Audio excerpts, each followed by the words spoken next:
Teenage Mutant Ninja Turtles. You've probably heard of these guys.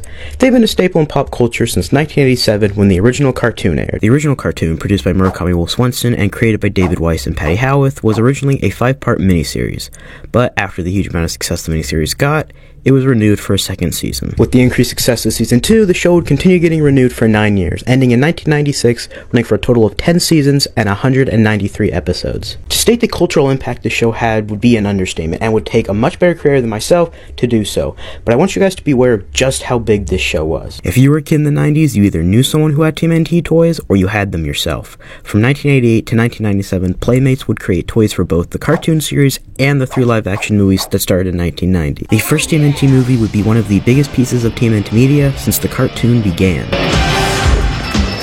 Awesome!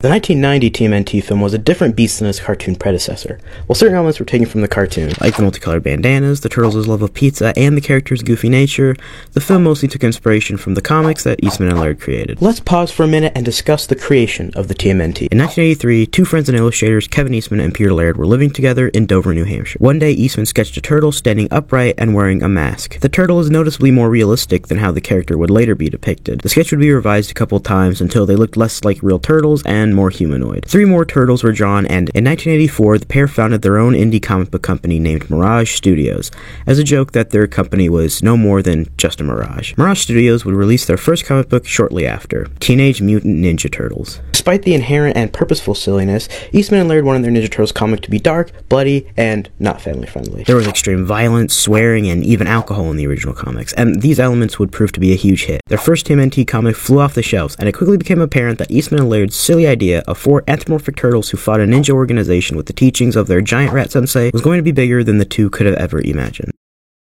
The 1990 live-action Ninja Turtles movie was decided to be closer to the comic source material than the campy, lighthearted cartoon show. They wanted a bleak film, with stakes, loss, and an overwhelming fear that everything might not turn out okay. In fact, the movie almost wants you to believe that it's hopeless. It wants you to accept that the heroes, the turtles, can't win, and maybe it's better to stop trying to win, to preserve what you have left and let go of what you've lost so you don't lose anymore. There is a new enemy, freaks of nature who interfere with our business. You are my eyes and ears. Find them. Together we will punish these creatures. These turtles. 1990's Teenage Mutant Ninja Turtles film cemented the Ninja Turtles as a cultural powerhouse. Having all 3 of these different tonal and stylistic interpretations all come within a decade of each other and all be massive hits is a huge feat, and sort of declared that the TMNT would be a multi-generational phenomenon. Something for kids, something for adults, and something for teens. And they set a precedent for changing character designs, tone, and plot early on, so it can continue to live through multiple interpretations without feeling like the TMNT franchise lost itself. No matter what point in time you look, you'll always find the Turtles that's right for you. Thank you for watching. And as I always say, Ninjutsu!